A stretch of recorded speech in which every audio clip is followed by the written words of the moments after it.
जर तुमच्याकडे तिकीट असेल वेटिंग, तुम्हाला शयनन मधून किंवा सिटिंग कोच मधून प्रवास करता येणार नाही। पहिल्यांदाच पाहतोय असा मस्तपैकी पॅरलल रनिंग ट्रेन। सामान्य माणूस सुरक्षितपणे प्रवास करतोय की नाही, त्यांचा मानसिक छळ होतोय की नाही। नमस्कार सर्वांना, श्री स्वामी समर्थ, शुभ सकाळ नाशिककर। कसं काय?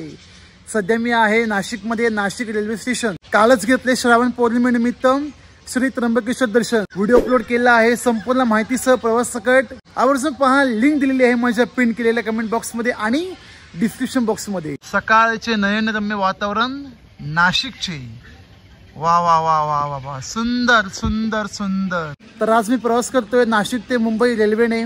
जी ट्रेन मिळेल त्या ट्रेनने आपण जाऊ। आणि तुम्हाला माहिती असेलच की भारतीय रेल्वेने नवीन नियम काढलाय की ज्यांची तिकीट वेटिंग राहिली असेल त्यांना रेल्वेमध्ये प्रवेश नाही, म्हणजे वेटिंग तिकीट वरती प्रवेश करणे पूर्णपणे बंदी। आधी हा नियम कोणाला होता? ज्यांची ऑनलाईन वेटिंग असायची, नेट वरती तिकीट काढून तुमची ऑनलाईन राहिली तर त्यांच्यासाठी प्रवेश बंद।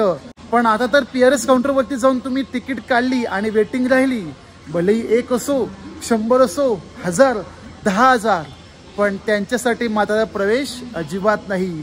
ज्यांचे कन्फर्म तिकीट त्यांनाच ट्रेन मधून प्रवास। ह्याने होणार काय माहिती का?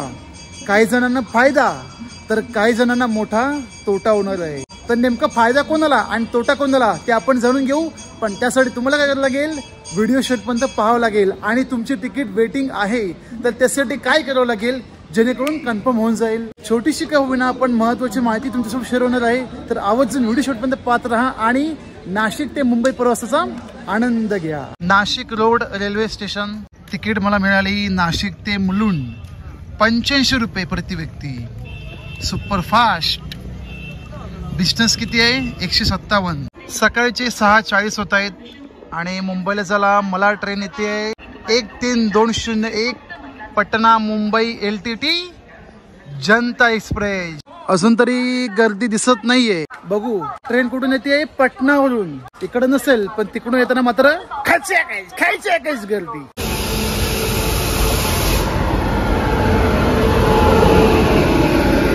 जनता एक्सप्रेस, सामान्य माणसांची जनता आणि त्यांच्यासाठी बनवलेली ही जनता एक्सप्रेस। हाय हाय हाय हाय, सीट बाय सीट दिसते सगळे, म्हणजे नियम पाळतायत भाई। कडक नियम केलाय की वेटिंग तिकीटला थारा द्यायचंच नाही रेल्वेमध्ये। आपलं काय, आपला जनरल डब्बा जिंदाबाद। चलो बघवा प्रवास करील जंगी स्वागत केलंय, चांगलंच मेंटेन ठेवलंय। आहे का जरा खाली? सगळे झोपलेत एकदम दणक्यात। चला भाऊ पुढं। मावशी कोण बसलंय का? कोण बसलंय का? कोण बैठा है क्या? कोण बैठा है? कोण बसलंय का? कोण? बाथरूम गए? नक्की नक्की? चला बाबा, जागा मिळाली बसायला। पण ते म्हणतात की ती व्यक्ती बाथरूमला गेली आहे। आला तुमचे 2 मिनिटं बसून पण नाही दिलं भाऊ। चला इकडे बसावं लागलं। मावशी सारखं जरा आले किती?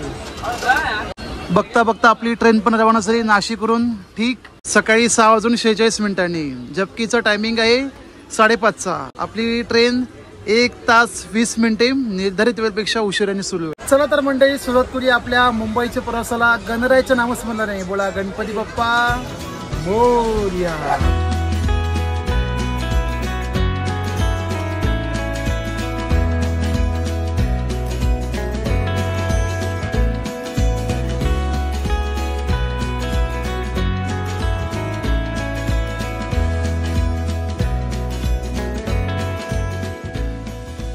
इगतपुरीनंतर मस्त घाट सेक्शन लागेल, थरघाट।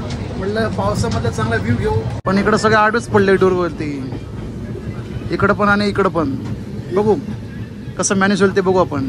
जनरल डब्बा बऱ्यापैकी रिकामी दिसतोय, म्हणजे सगळे सीट बाय सीट आहेत। स्टँडिंगला फक्त 1-2 असा खचाखच गर्दी वगैरे असं काय नाही। नाहीतर बाबा यांच्या ट्रेन मध्ये अशी हालत आहे ना की साधं उभं राहायला जागा मिळत नाही। नशिबाने जागा मिळाली आणि आरामात बॅग लटकवण्याची एक आधुनिक पद्धत, जबरदस्त। ही टेक्निक आपल्या भारताच्या बाहेर अजिबात जाता कामा नये। IRCTC वेबसाईटवरून तुमची तिकीट 4 पेपर असून सुद्धा ऑनलाईन वेटिंग राहिली असेल ती विदाऊट तिकीट मानली जाते.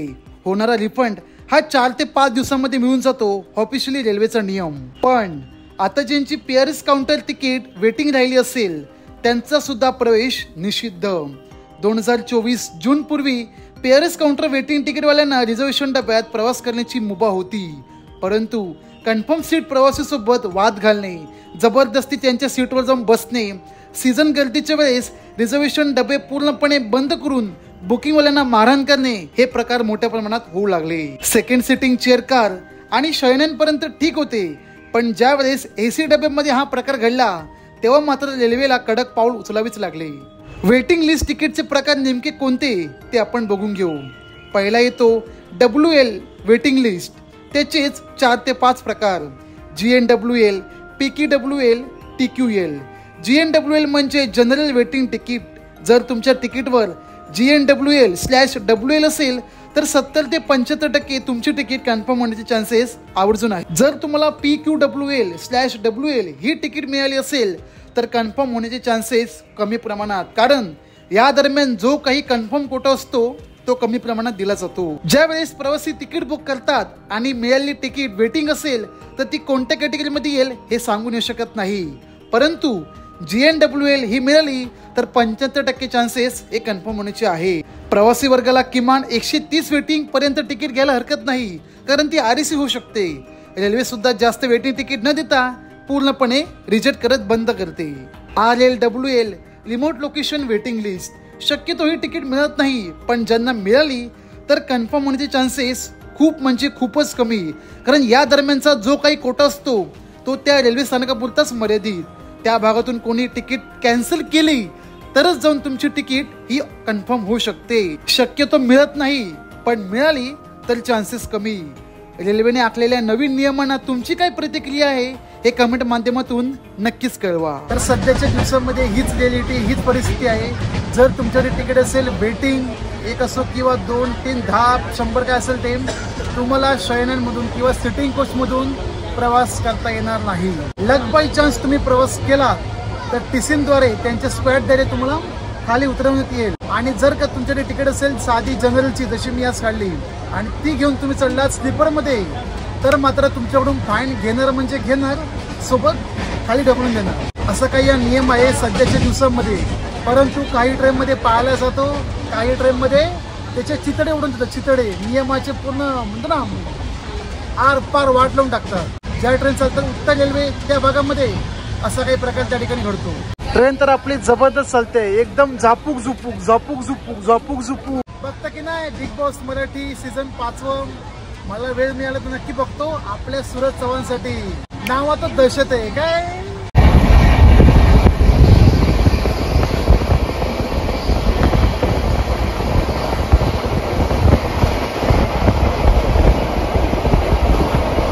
आता एवढा सीझन नाही का वाटत नाही, पण मुख्य सीझन तो म्हणजे गणपतीच्या वेळेस, त्यानंतर मे महिना स्पेशली कोकणवासियांसाठी. त्या दरम्यान स्लीपरचे डबे पण पूर्णपणे जनरल होऊन जातात. आणि आता तर हे नियम असल्यामुळे काय होईल दिनांक 5 सप्टेंबर, 6 सप्टेंबर, 7 सप्टेंबर, संपूर्ण सप्टेंबर महिना, तेव्हा समजेल की वेटिंगवाल्यांना अलाउड करत आहेत की नाही. केले तर चांगलेच आहे म्हणा, पण त्रास होणार मात्र कोणाला, ज्यांचे कन्फर्म तिकीट आहेत त्यांना. आणि अलाउड नाही केले तर मात्र बाबा जनरल डबे, हे विचार ऐकूनच एकदम अंगावर काटा येतोय.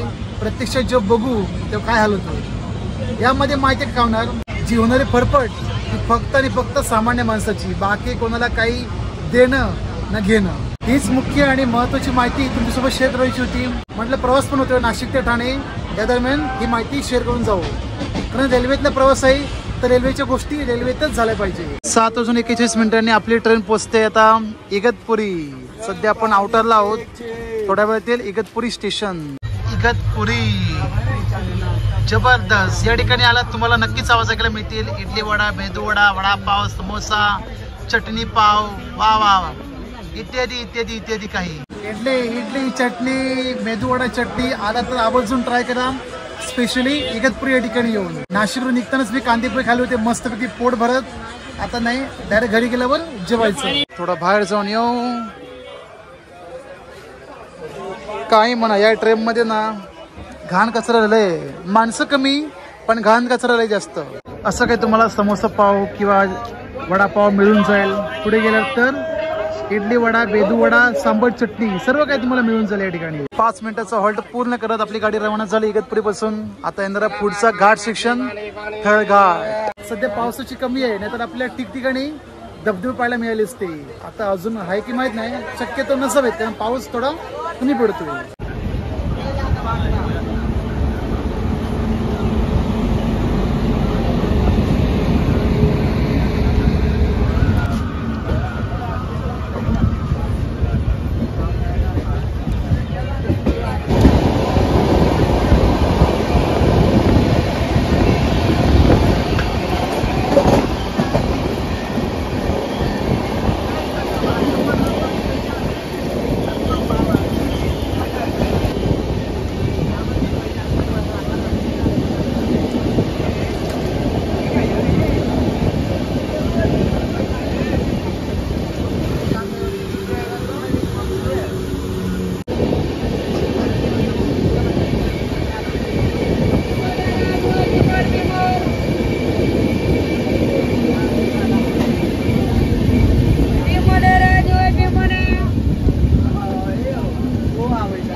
वा वा वा, पहिल्यांदाच पाहतोय असा मस्तपैकी पॅरलल रनिंग ट्रेन.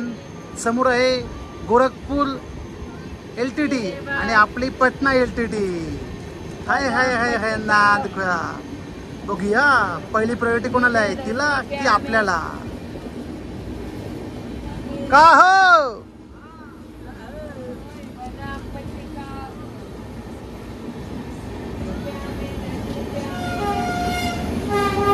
समोर वंदे भारत शिर्डी, मुंबई शिर्डी वंदे भारत. हा हा हा, चालली चालली आपलीच ट्रेन पहिली चालली. थँक्यू.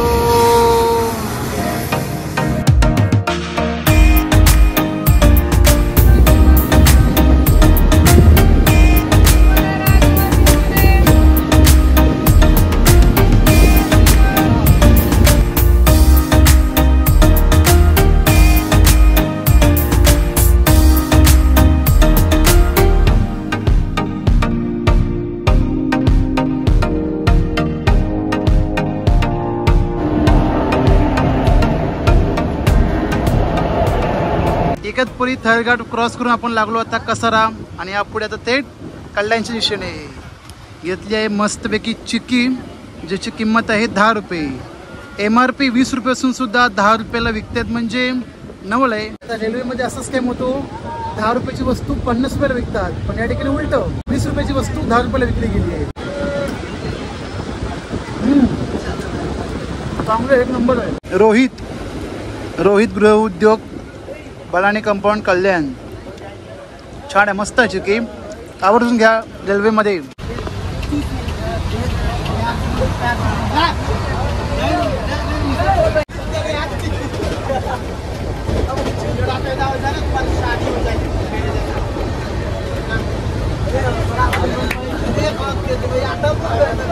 भैयांच्या ट्रेनमधून प्रवास करणे एक प्रकारचा मानसिक छळच आहे, सगळ्यांचा छळ आहे, ह्यांच्यासोबत बाकीच्यांचा पण. आधीच गर्दी, त्यामध्ये पान खाऊन तुकणे, विमल खाऊन तुकणे, सगळीकडे घाण आणि त्यात किन्नरची भर. का बोललो मी, ह्या रेल्वेचा सगळ्यात मोठा त्रास तो म्हणजे सामान्य माणसाला. या ठिकाणी मगाशी आला होता एक किन्नर, सगळ्यांकडून जबरदस्तीने पैसे मागत होता आणि ऑब्विसली माझ्याकडून पण. मग काय, आपली मराठी भाषा सुरू, गपचूपपणे निघून गेला. या ठिकाणी मेंबर बसले आहेत, मगाशी यांच्याकडून जबरदस्तीने खिशात हात घालून पैसे घेत होते. जरा ह्यांना विचारू. ओ लूडो वाले भाइयों, हेलो करो. वो किन्नर ने जबरदस्ती पैसा मांगा क्या? कहाँ से बैठे हो? कहाँ से बैठे हो? इधर पटना. तो अभी तक कितना किन्नर मिला? 8,000. जबरदस्ती पैसा मांगा कि ऐसे प्रेम से? तुम लोग कुछ किया नहीं? अरे कान के नीचे बजे ना सीधा. अभी क्या किया? जबरदस्ती पैसा मांग रहा था. कितना लिया? नहीं, कुछ नहीं दिया. तर असं काही ह्या लोकांचा मानसिक छळ होतो, जबरदस्तीने पैसे घेतात. आता 10,000 रुपये घेतले, आता तिथून येताना 50 रुपये काय 100 रुपये काय. रेल्वेवाले बोलतात ना की रेल्वेमध्ये व्हिडिओ करू नका, हे करू नका, ते करू नका. जरा त्यांना सांगायचं आहे की तुम्ही सुद्धा लक्ष घाला की सामान्य माणूस सुरक्षितपणे प्रवास करतोय की नाही, त्यांचा मानसिक छळ होतोय की नाही. अशा प्रकारचे व्यवहार तुम्हाला मुंबई किंवा तळ कोकणात सापडणार नाही, पण ह्या ठिकाणी वरच्या पट्ट्यामध्ये नुसताच छळ आहे, नुसता म्हणजे नुसताच छळ आहे.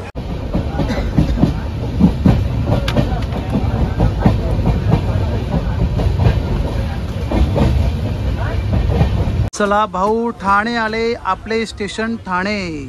वाजले बघा 10:18. ऑन टाइम आपली ट्रेन पोहोचली आहे. 1 मिनिटांना आधी, 1 मिनिटांना उशिरा. नाशिक पासून 1 तास 40 मिनिटं आपली ट्रेन उशिरा होती, पण त्यानंतर मस्तपैकी टायमिंग कव्हर केला. आपली ट्रेन आली फ्लॅट क्रमांक 8 नंबरला. चला आता गपचूपपणे घरी जाऊ.